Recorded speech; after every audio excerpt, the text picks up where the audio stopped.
بسم اللہ الرحمن الرحیم۔ آج آپ حضرات کے سامنے استحسان اور مصالح مرسلہ کے بارے میں ذکر کرنا چاہوں گا۔ یہ دو اصول فقہ کے ماخذ آتے ہیں، بنیادی ماخذ تو نہیں لیکن اس کے بعد اس کے اوپر کافی فقہ مرتب کرنے کے اندر ان دونوں ماخذین کا بہت بڑا کردار ہے، تو اس لیے اس کی وضاحت آپ کے سامنے کرنا چاہتا ہوں۔ تو سب سے پہلی بات تو یہ ہے کہ لغوی معنی استحسان کا کیا ہے۔ استحسان کے لغوی معنی کسی چیز کو اچھا سمجھنے کے آتا ہے، اور اس کی اصطلاحی جو معنی ہے تو اصطلاحی لحاظ سے استحسان کی کئی تعریفیں کی جاتی ہیں۔ ان میں سے دو تین جو مشہور تعریفات ہیں وہ آپ کے گوشہ گزار کرنا چاہوں گا۔ کسی کبھی دلیل کی بنیاد پر قیاس کو چھوڑنا استحسان کہلاتا ہے، یعنی کہ اگر قیاس کے مقابلے کے اندر کبھی دلیل آ جائے تو اس صورت کے اندر قیاس کو چھوڑ دیا جائے گا۔ پھر ایک تعریف اس کی یہ کی جاتی ہے، قیاس خفی کو قیاس جلی پر کسی دلیل کی وجہ سے ترجیح دینا استحسان کہلاتا ہے، یعنی ایک طرف قیاس خفی ہے دوسری طرف قیاس جلی ہے، تو قابل ترجیح تو ہمیشہ قیاس جلی ہوتا ہے، تو قیاس جلی کے اوپر ہم قیاس خفی کو ترجیح دے دیں گے، یہ استحسان کہلاتا ہے۔ کسی دلیل کی بنیاد پر لوگوں کی سہولت کی خاطر قیاس کو چھوڑ دینا، یعنی کہ لوگوں کی آسانی کی خاطر اور آسانی کا حکم اس کی طرف چلنا، تو قیاس کو چھوڑ دینا یہ استحسان کہلاتا ہے۔ یہ اس کی اصطلاحی تعریفات تھی۔ پھر اس کے بعد آپ کو ذکر کرنا چاہوں مختصر طور پر کہ اس کی 6 اقسام بنتی ہیں۔ استحسان کی 6 قسمیں ہیں۔ استحسان بالنص ہے، استحسان بالاجماع ہے، استحسان بالضرورہ ہے، استحسان بالعرف ہے، استحسان بالقیاس ہے، اور استحسان بالمصلحت ہے۔ یہ اس کی 6 اقسام بنتی ہیں۔ تو استحسان بالنص کی میں آپ کے سامنے وضاحت کرتا چلوں، پھر اسی کے اوپر آپ قیاس کر کے باقی تعریفات کا بھی اندازہ لگا لیجئے گا۔ نہ تو استحسان کے اوپر میری ایک مکمل لیکچر کی ویڈیو اپلوڈ شدہ ہے، تو آپ اس کے اوپر بھی تفصیل جان سکتے ہیں۔ استحسان بالنص یہ ہے کہ نص کی وجہ سے قیاس کو ترک کیا جائے۔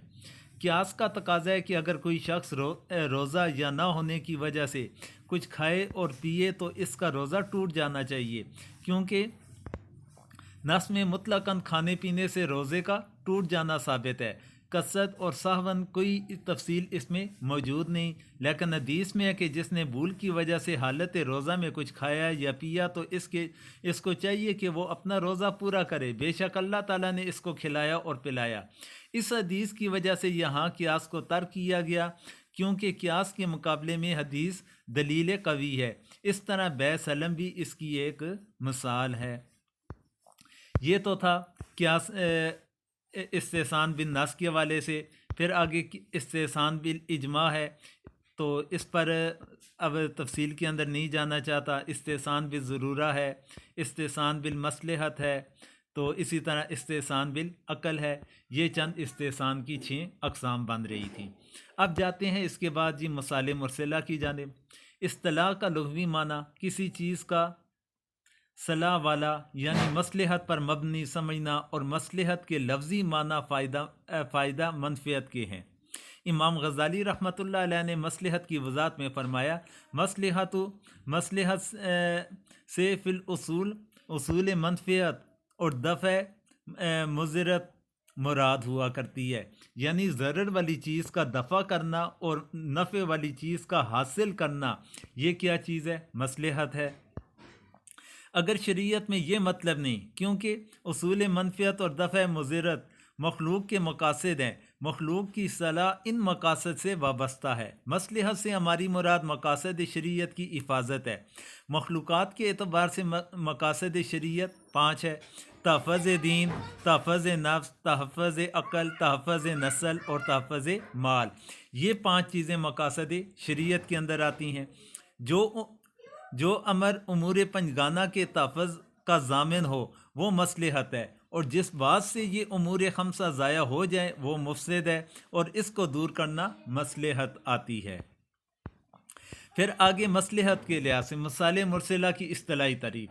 مصالح مرسلہ سے مراد وہ مصلحتیں ہیں جو شریعت کے عمومی مزاج کے ساتھ مطابقت رکھتی ہوں، یعنی کہ جو شریعت کی عمومی مزاج سے مطابقت رکھتی ہوں اور شریعت نے متعین طور پر ان کے معتبر ہونے یا نہ ہونے کا نص میں ذکر نہ کیا گیا ہو، تو ایسی چیز کو ہم کیا کہیں گے؟ مصالح مرسلہ۔